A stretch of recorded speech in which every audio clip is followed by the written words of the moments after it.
down the recording, post it. And so what we're going to do tonight is, with the abrupt and sudden deadline that we've got for access to the One Concern tool, and there was more that we learned about how the company that was offering the tool wanted the city to go in another direction, and so they tied that other direction to the use of this One Concern tool. So it makes sense to me now why the city has said, no, we're going to go, in our own direction with what we think is useful. So the two have sort of parted ways, and we worked a special deal where we'll have it until March 4th to be able to make the polls off, because we did do a presentation in the community. It was pretty well received. And so we don't want to lose the ability to continue conversations with our communities. So what I'm going to do tonight is get us kind of all set up for what you need to think about as I walk through the presentation that we did for Morgan Junction. And it's basically a template that everybody can use, and you just tailor it the way you want. But the two questions that I'll have for you in advance are so that as you watch it, you think through the two decisions you need to make to help, create the presentation you want. So I'm going to do some screen sharing tonight. And if you guys will all watch the chat and just make sure that if somebody comes in, I don't miss something. So the first decision just to think about, do not make your decision now, is that the tool will show us building damage. And the work group that we worked with, there was percentages and there was buildings per block. And we walked through that for about 4 months going, it's really going to be easier to talk to our communities, to get them to visualize damage, not in percentages, but in this number of buildings per block could be what damage you see. So that is the set of information we've got here. And what this represents is 3 different earthquake scenarios that are available in the tool. So one question we'll ask you at the end for those who want this data is, which of these scenarios do you want to choose? So the first one is the Cascadia subduction zone visualization simulation. The second one is a 7.2 earthquake on the Seattle fault, and you can actually see the fault running there. And the third one I included because we realized that there was a lot more damage up in the north end of the city if that fault should happen. And that's the 7.5 called the Southern Whidbey Island fault. And so you'll want to be able to say, I want my neighborhood presentation constructed, and for almost all the West Seattle and Southwest and Southeast ones, we're going to use the Seattle fault because that gives us the worst case. And so if we go, we're going to see the worst case, and if Cascadia subduction zone happens, great, it's much less, but we still need to plan and have this discussion of what are our risks. But you guys up in the north and northeast, you might be more likely to pick one of these other ones.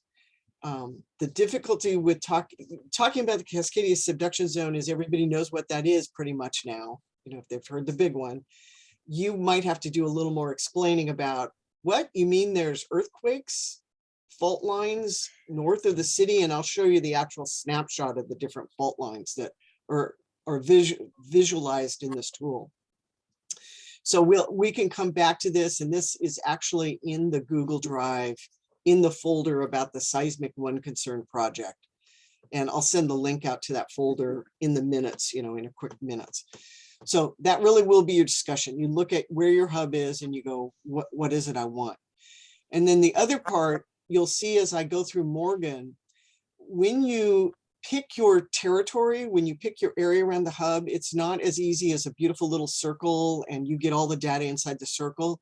You get a square because that's the way the tool operates. It says, I'll give you data for everything inside this square. And so the more you can get your hub discussion to match a square, the easier it is to pull the data. It's not impossible to do it differently, but word of warning. So as you're thinking about this, go, do I want to talk to all of Ballard, or do I want to talk hub by hub? or, so those are the sort of things that we'll come back to you and ask. And Gabrielle is a good example. Do we want to just talk her little local area of the hub, or do we also want to go up and expand and include Madison Park, because of some of the vulnerabilities up there? And we can do it either way. So that is the one file I want to show. Any questions about that? I think it's going to be easier for me to stop sharing and then go on to the presentation. Beep, beep, beep, beep, beep, beep.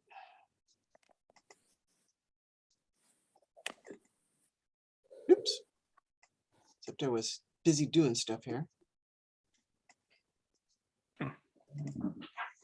So this is the presentation we gave at Morgan. I am not, it only took 20 minutes to actually do the full presentation. I'm going to skim through a little bit because you guys aren't really interested in where the liquefaction zone is in Morgan, but you'll be able to see how the team helped construct the flow. Debbie Weisner, who was our One Concern rep, helped with a lot of terminology. And so it seems to be pretty understandable. So I should be able to go through this fairly quickly. If you have questions about what I'm explaining that I'm not making clear, stop me and we'll make sure you understand what we're showing. Okay, so if if you guys don't mind, I'm going to leave it in where you can see the slides on the side, because sometimes I want to go back, and if I go into slideshow, I don't see the chats and other stuff like that. So Morgan asked me to divide it into three things, and I should have started back there, into three sections. One is they just wanted an overview. They just wanted to get people's heads wrapped around what it is we're talking about and what's the data. In the second session, we're going to deep dive more into who and what is in risk in our neighborhood.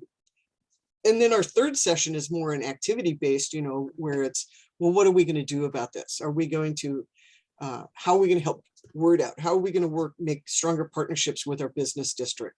All those things that you can take as preparatory steps to build community around this topic. But so the data is mostly in session 1 and 2, and that's what I'm going to show tonight.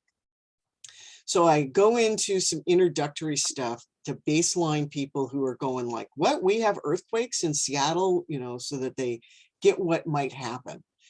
And I talk about the background of not just where we are, but how America has developed, and FEMA has come to some realizations after their difficulties in Katrina, of that you really need to be ready to be on your own for 2 weeks, because we just don't have enough resources to get everywhere at all times. So that's a little bit of state of the nation for people. And then I talk about, specific to West Seattle, what we've done and what groups we have, and how we've done what we've done with our 9 hubs here. And then I cover a little bit about what the city of Seattle is doing related directly to earthquake preparation. And then we start taking them through modeling and the data, and what this data is coming to them from. And so I would if you guys pick, if one of you picks the South Whidbey fault, we'd make sure it's pointed out in there as you go through this. For me, I was focused on there's 3 kinds of faults. There's the subduction zone, there's shallow crustal faults, and I could go the Seattle fault right here. And then there's one like we had with Nisqually, which is called the Benioff, a very deep underground, not quite a shaky earthquake. So people kind of understand there's different flavors of earthquakes, and then what the city of Seattle is doing to model that damage, and then the key messages of why we're even talking about this, highlighted in red.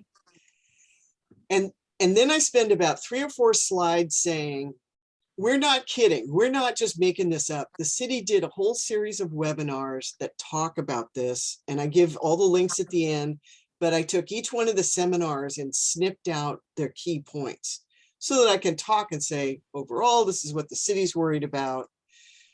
In transportation, we're all worried about how we're going to be isolated, and resupply is going to be really, really horrible. And you can see how long it's going to take some of those bridges to get repaired.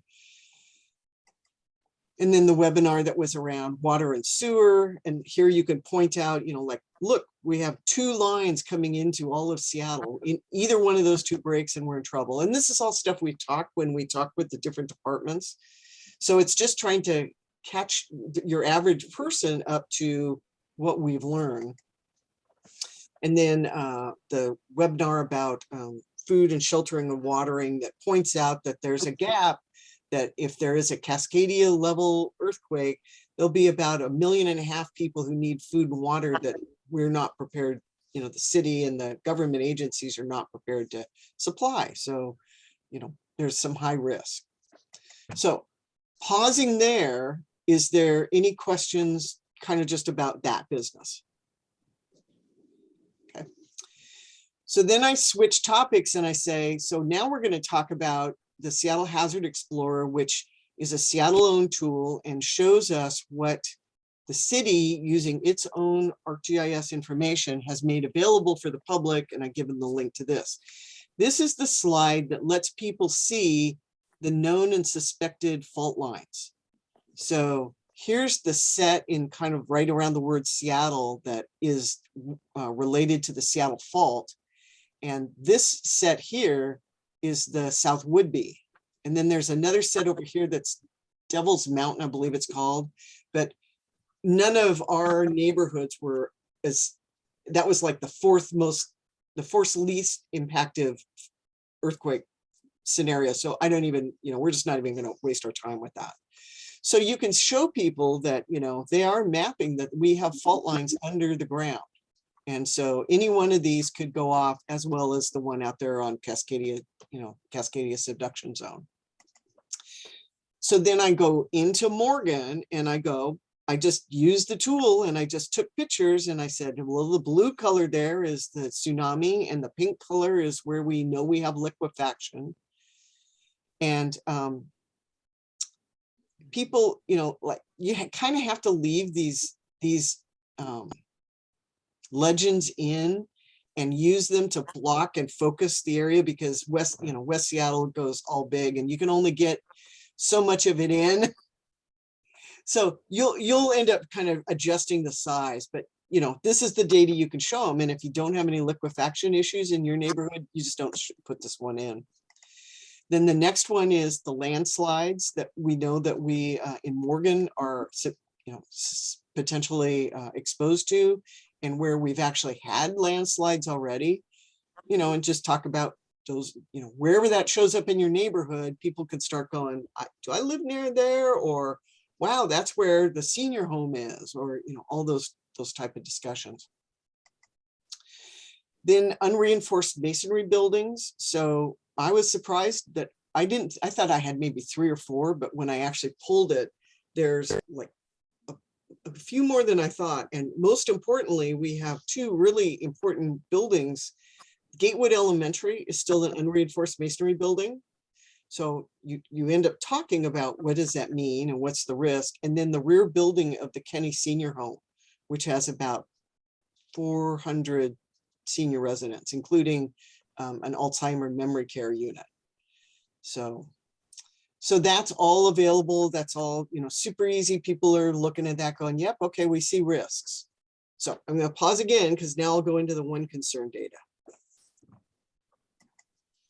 So I bring up those 3 scenarios that I used, you know, whatever you use, all these pictures will be available. And I said, so here's the 3 types of earthquakes that we talked about. And we haven't faced the worst case yet, because you can see in Nisqually, it's pretty light purple, and light purple means less damage. The darker the color, that means each block is more impacted. And you'll see that when I zoom in and see Morgan, you know, so it's basically introducing people to light is good, dark is not good. And in the Seattle fault one, because the fault runs right through Seattle, you can see where they simulated the epicenter, and you can see the simulated path of the fault line. The Nisqually, of course, is way off the map down in Tacoma. One concern is way off the map over there in off the coast. And South Woodby just doesn't show up at all on their simulated fault for that, because the fault line is actually drawn much further north. So, you know, this was just really good because I got their attention. You know, like, there's the fault line that we're simulating. And then I take those same 3 scenarios and I said, and this is what it looks like in Morgan. You know, let's zero down in Morgan. So really light. We didn't have any damage in Morgan. It was, if there was any damage in West Seattle, was up in the north area where chimneys were falling. But a Cascadia subduction zone, we start to see some damage show up. And then in the Seattle fault earthquake, it's really not good. And then people who are now squinting at the screen going, where's my block? You know, we're going like, the Kenny home is right on that line. It's right on the line. So it's really, really scary. So we go, and the purple, dark purple's not good. So what are we talking about when we talk about dark purple?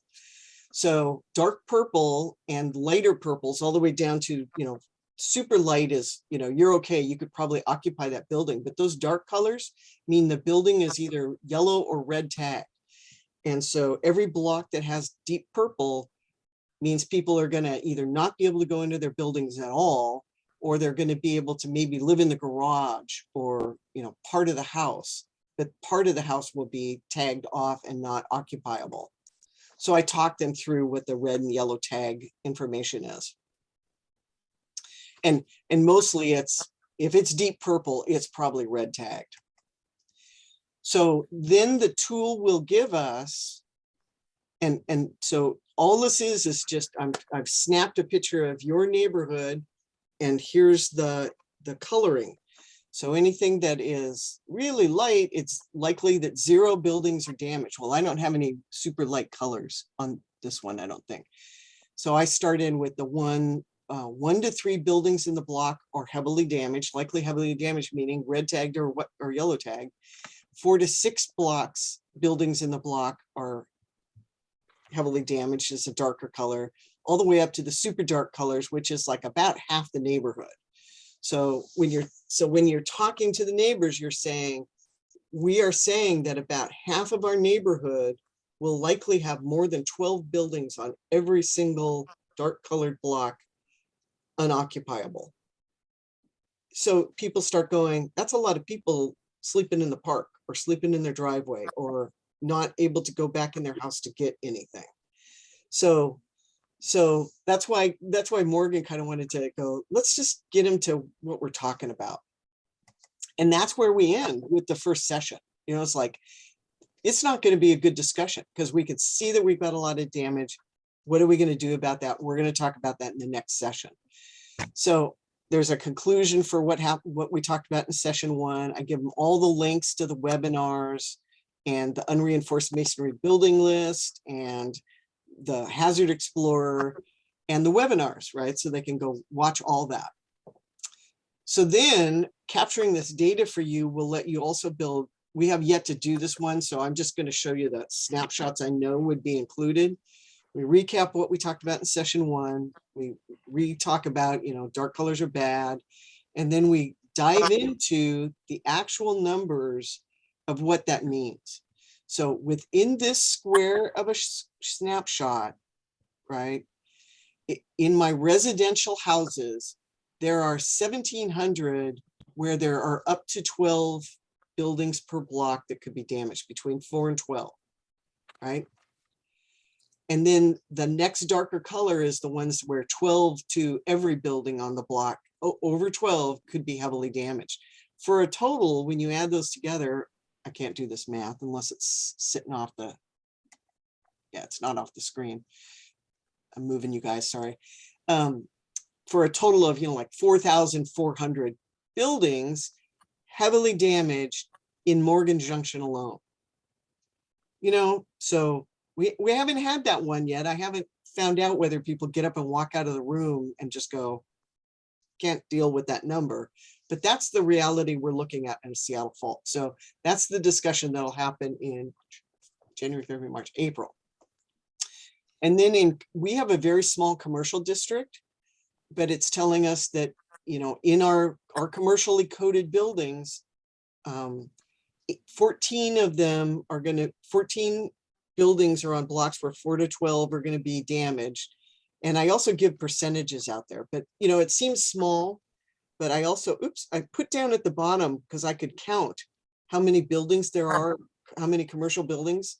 So there's only 39 commercial buildings. And when you add up these percentages, it's, you know, 82% of all of our commercial buildings will be on blocks that see moderate to heavy, you know, moderate numbers to many numbers of heavily damaged buildings.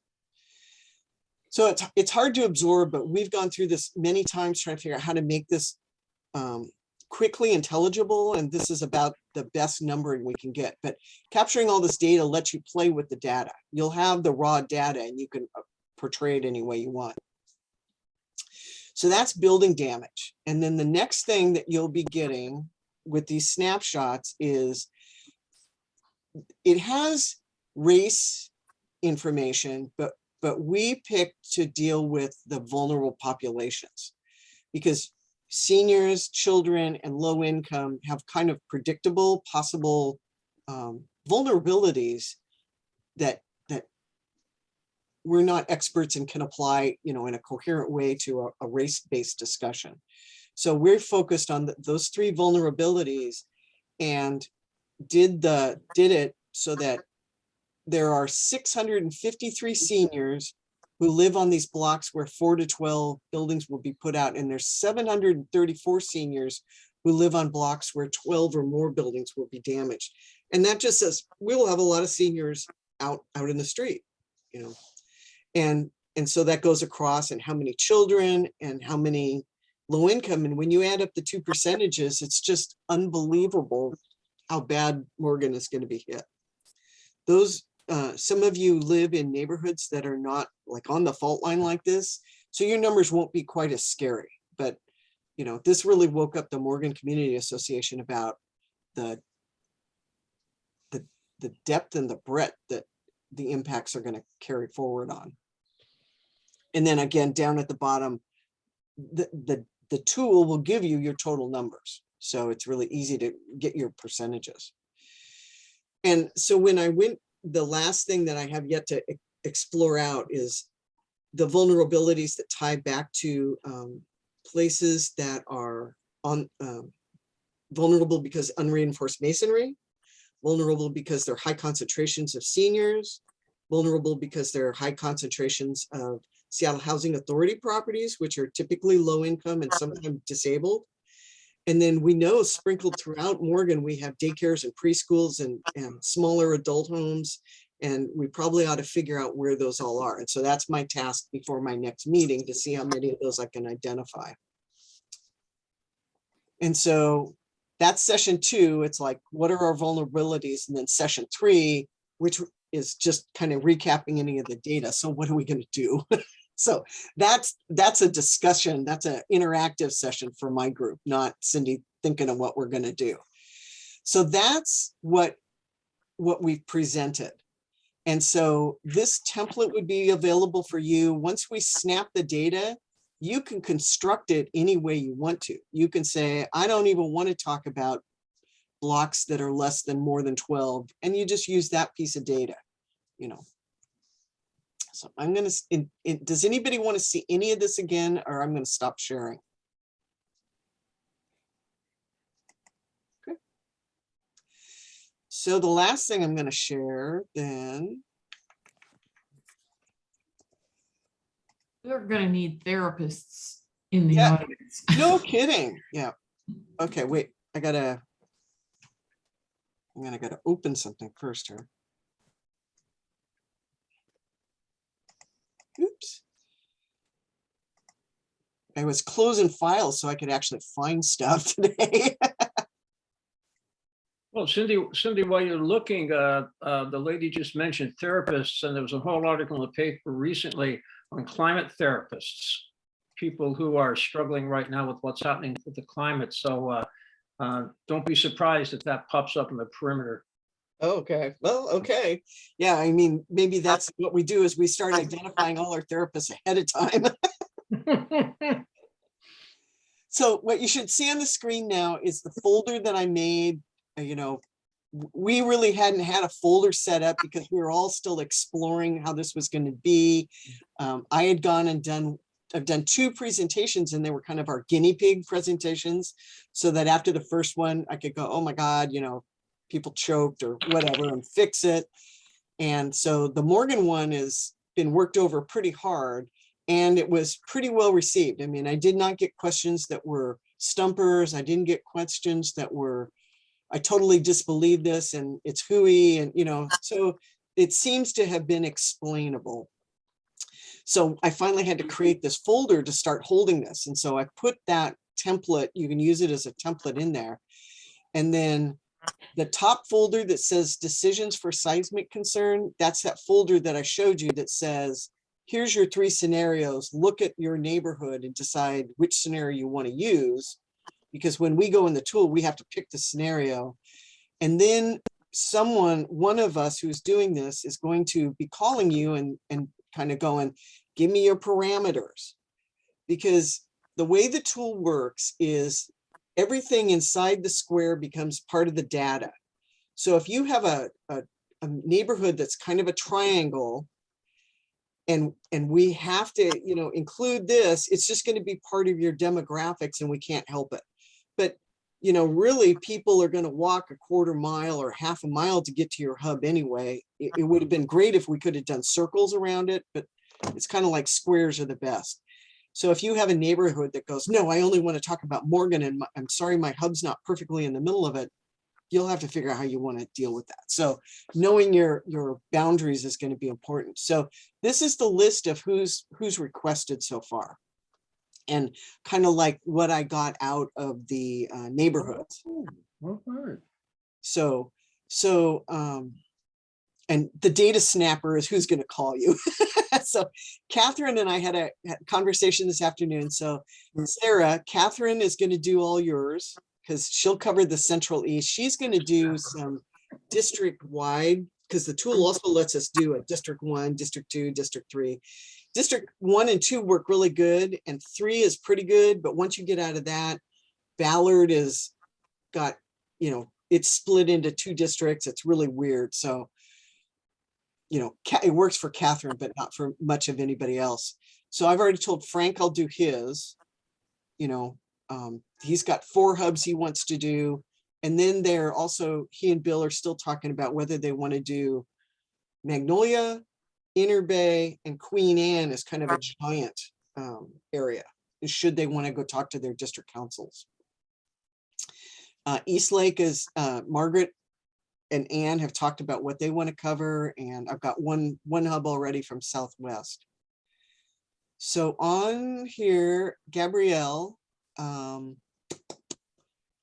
I don't know if it's me or Catherine's who's going to do it. We're gonna do our first ones today or tomorrow, you know, like talking with someone, seeing if we can get the decisions, see how long it takes to snap. We think it takes about an hour to do the data snap. Oh yeah, and that's what I was going to show you, is what the data snap looks like. Oh, that's a long time. Well, Yeah, I mean, Yeah. you're getting the data and you're getting the maps. Yeah, I'm just looking at Google Maps right now for mine. So I think I have an idea. I could email you if that made sense. oh, perfect. That'd be perfect. Yeah. Okay, great. So let me, so now you see how we're going to track it. And, you know, I think I'm going to add a column in here so that we can keep track of which fault you want to ask, just in Okay. case. Okay, so I had one more thing to share. What was that? How you did this screenshot. Yeah. Thank you. Thank you for remembering what my brain wanted.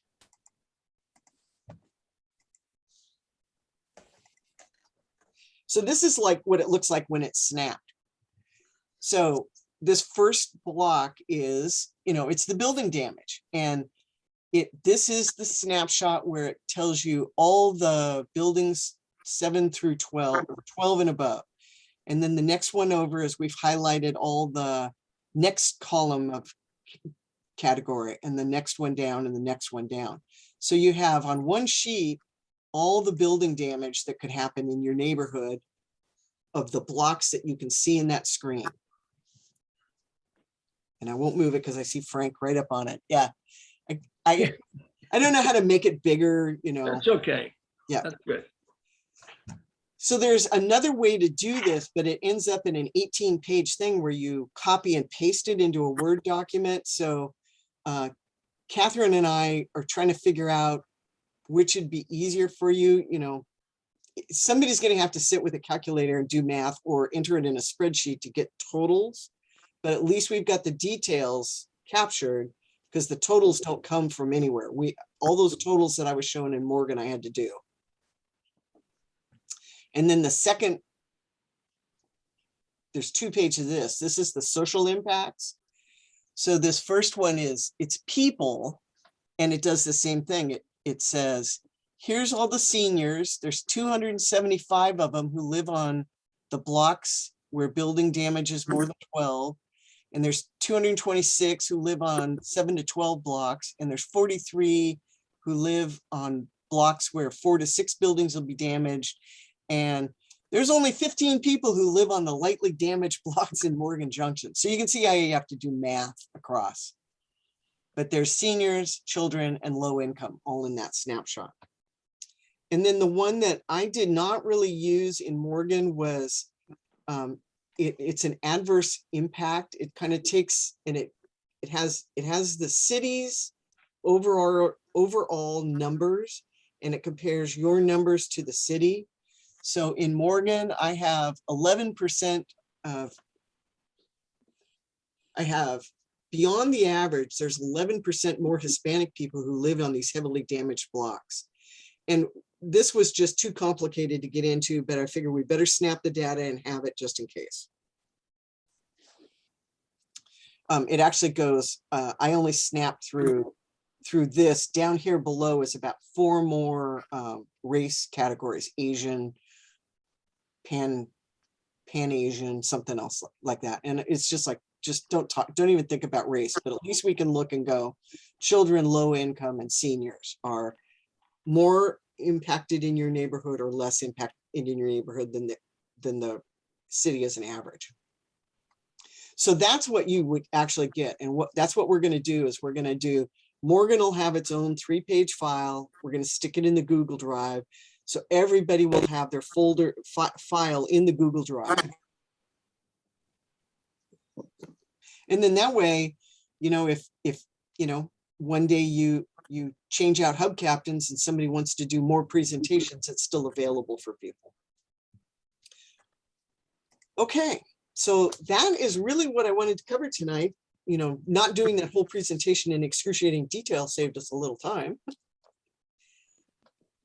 So everybody, oh, Matt, I had not heard from you if you want data snap for Ravenna.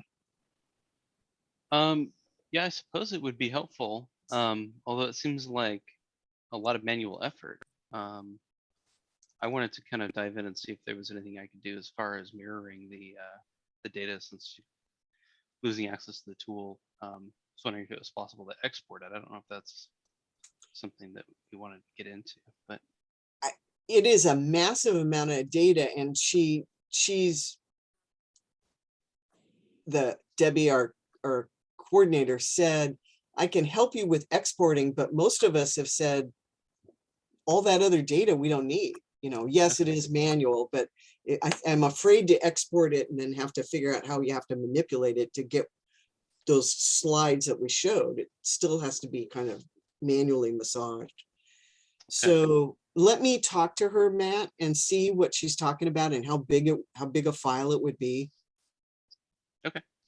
Yeah, I think it seems like useful information, and so that data was, I was just trying to piece it together because I wasn't really familiar with One Concern, but that was produced by One Concern, the data. Yeah, it's a simulation tool. So you go, it's interactive, and so if I change the size of that screen like by 3 blocks, I hit a button and it goes recalculating and it gives me all the new numbers. Okay. So you know, like what we extract, I can't fathom how we would say, here's the definition of what I want to extract, because it's all interactive. But we'll figure. I'll talk to Debbie and maybe I'll call you and see if you can pump her with the questions you're asking. Okay, I see Gabrielle, hang on one second, because I got ask, and if I don't write the rest of it down, I will forget it. Okay, Gabrielle and then Louise. I think Louise had her hand up before me. Oh, okay, okay. Louise? Who in Morgan Junction heard this talk? Was it community leaders or just your next door neighbor? Oh, no, it was our regular community association meeting. So it was So- leadership. Well, it's open to whoever lives in Morgan. Okay, because I just see people absolutely freaking out and just looking for their house and wondering if they're going to survive. And so it's interesting to me that you had a reasonable dialogue, because my reaction is people are going to just want to know where their house and their friends and their kids are and how they can protect them. And it could almost be malevolent. I mean, if somebody got this and could use it in very malevolent ways. Yes. And that's concerning too, about liability and protection and reasonability and all of those kinds of issues, I think. So it's a little puzzling, the pro con to me of using this to inform, not terrify, and how it will be used ultimately. So I will give you the backstory of what happened then. We had the West Seattle blog, which is very active, and she's very independent. You never know what she's going to do. And I was afraid she would take screenshots and put them on the blog, and then you lose that context, right? So I called her and I said, I want to walk you through this. And I've done enough talking about preparedness. It's like you, Louise, in Laurelhurst, they kind of know, hey, if Louise is talking to us, we know we're talking preparedness now. And so she went through it and I said, I go both ways. You know, I would love for you to post this, but I would be afraid people would freak out and not be able to understand it. And I don't control the message anymore. And this is a thing where if you don't understand the data, you're going to do something stupid with it, right? So I didn't ask her what to do. I just said, here's my concerns. So what she did is she just wrote up, she covers the meetings.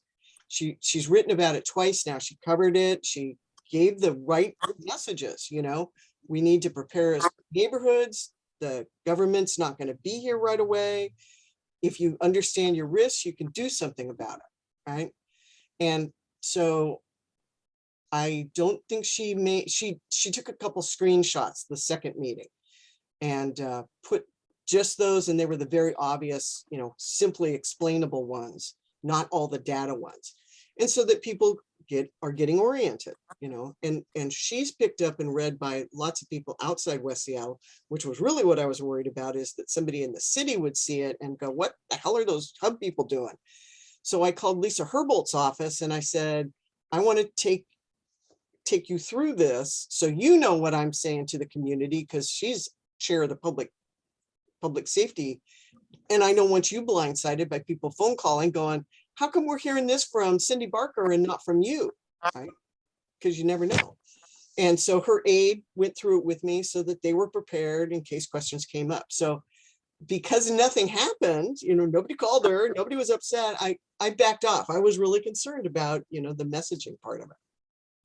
So yes, somebody always says to me, people are going to look at their house and they're going to go, my insurance rate's going to go up. Well, nobody has access to this tool. We've got the little snapshot, and I don't think an insurance company is going to take a snapshot and do anything with it because the tool is proprietary. They can do anything they want with Hazard Explorer, which is all on the city's ArcGIS, and you can go to the SDCI and you can see all those landslides and you can see all the liquefaction. So that is not a hidden surprise. But the last thing about your point, Louise, and I'll get to Gabrielle, is I know people are going to want to figure out where their house is. So I left that first one up there and I said, take a look, you know, but the answer is going to be, yep, you're living in a heavily damaged area. You want to know your neighbors over on those blocks that aren't so heavily damaged. And if you live on a lightly damaged area, know where the heavy damage is, because that's where you might be needed. So we talk to people about being those responders and being able to be helpful, and it helps form the conversation a little bit better. But they're definitely going to zero in and try and, you know, get me to blow it up. Gabrielle? Yeah, my question was nothing so philosophical as Louise's, which was a great question. But I was thinking that when you pick the snaps for like Louise and I and Ravenna, they almost line up. And that in between that, then there's probably one or two more that maybe you could think about those as you did them. I could see Louise and I, we could pick a line where we're just barely overlapping or we're just touching each other. And then Matt, and then there's probably a couple in the middle there if you wanted to do those as well, if you're already in that area. So, Well, no, here's saying what that. I'm gonna say to everybody, and I'm gonna put it in the email. I have no interest in snapping data for people who aren't gonna use it, okay, right?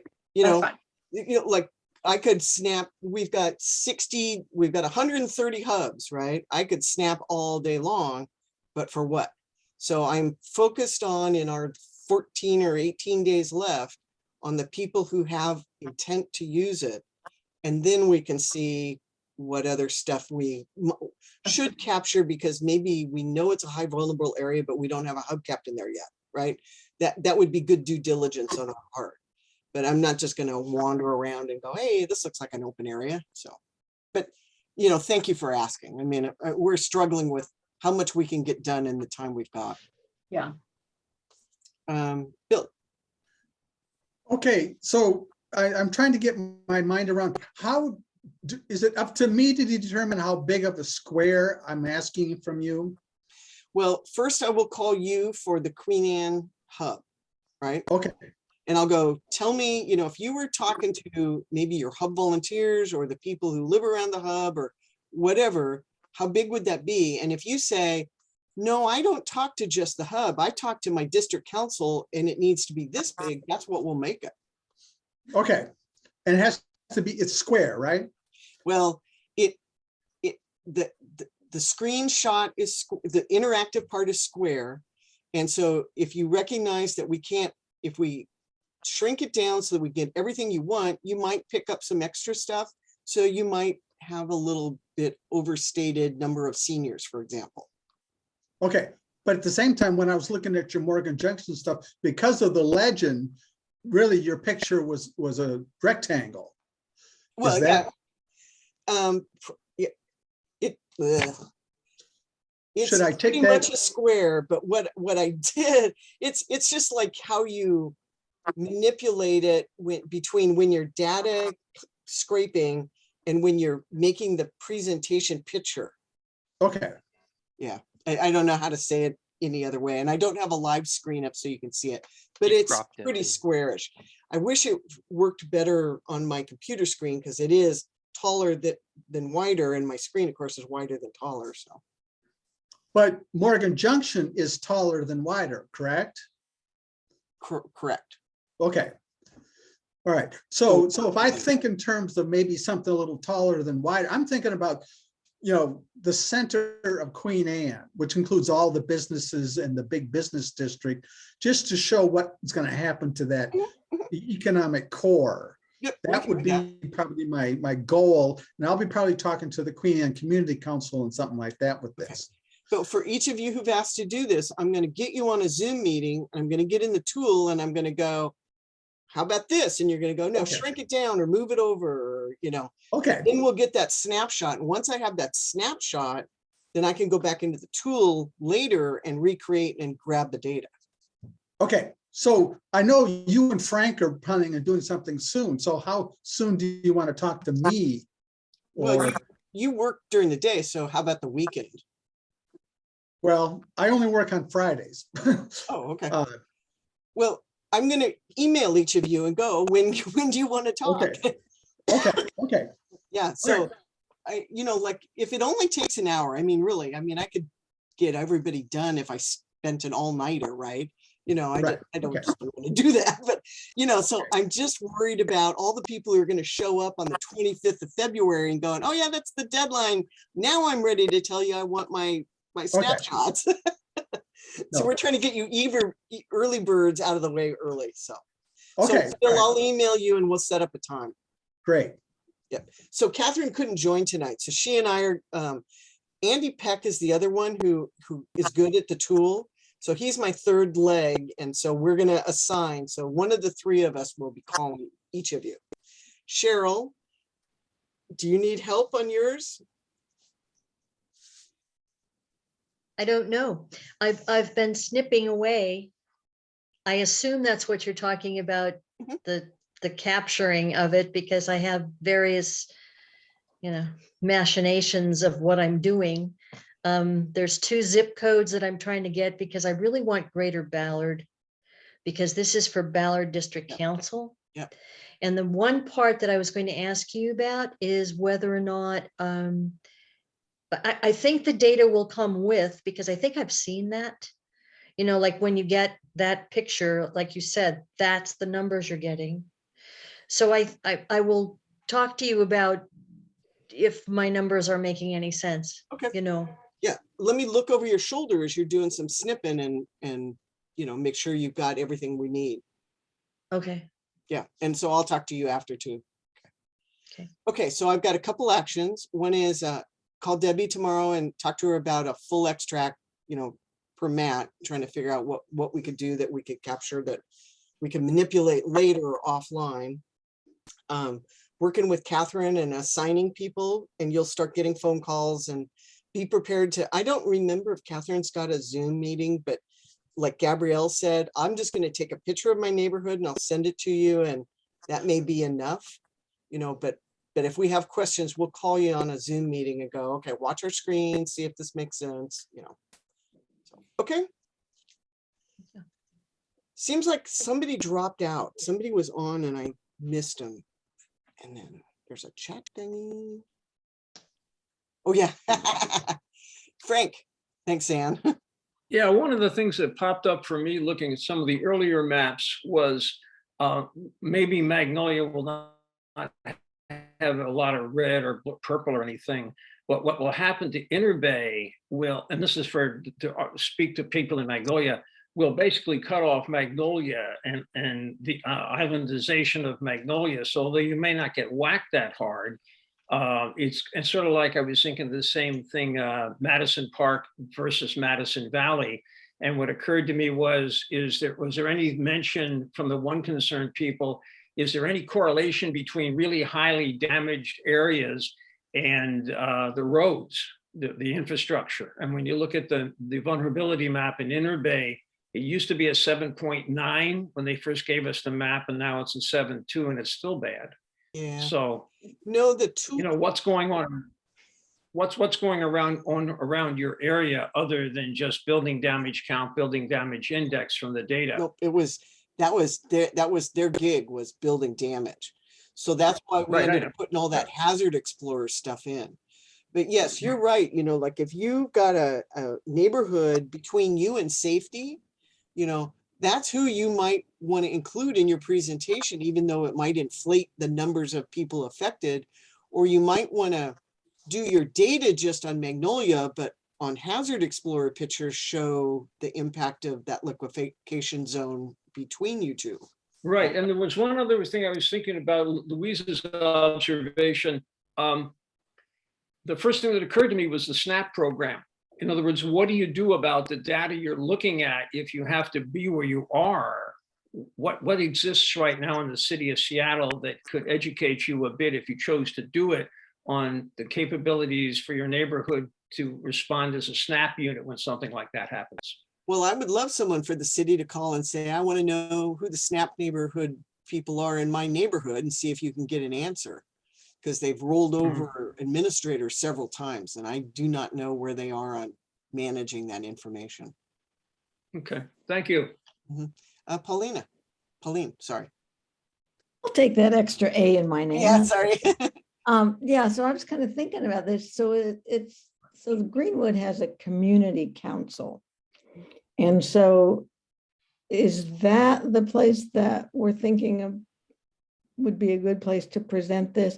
I know they have an emergency preparedness page that says, sorry, this is still being created. So it seems like to me that this is somebody that I need to be in contact with and see what they're thinking about for this page and what we can add to it. And is that kind of what you're thinking? Well, I don't know that I would put the date on here, but you could certainly, put like the links to the webinars on there, saying, hey, if you want to learn about, what's preparedness in the city of Seattle, here's where you can get what's going to happen with your utilities and your water and stuff like that. And also for, I didn't say this, but I assume people recognize, if you want me at one of your presentations to, be there either to kind of talk through the data, because, I've done this like 8 months now, and so I'm finally comfortable. And even when I did the Morgan stuff, it was like, Debbie, would you be there in case they ask me a question I don't get? So Catherine or I, or someone who's been messing with the tool and at least can talk through the concepts, will definitely be there when you get to your community council to be able to help you through it. Okay, so that's the kind of organization that would be good to present this stuff to. Yep. Okay, thanks. And if you're not plugged in with Greenwood, I know a couple people in that neighborhood who have been really active. And so is Alice might still be the president. We for sure should be able to get on their agenda. Okay, yeah, that'd be great. I'm not plugged in there at all Yeah, yet. yeah. Leftovers from the district council system. So, Yeah, really. okay, any other questions? All right, this was a good session. I'm glad everybody's paying attention. And we'll get with you probably next week, because get you guys kind of be on our early adapters and make sure we're snipping the right stuff for you. So thank you, everybody, and you get the rest of the night off. All right. Thank All you. Thank you. Bye, everyone. Thank you, Cindy. You're welcome. Okay, stop the recording.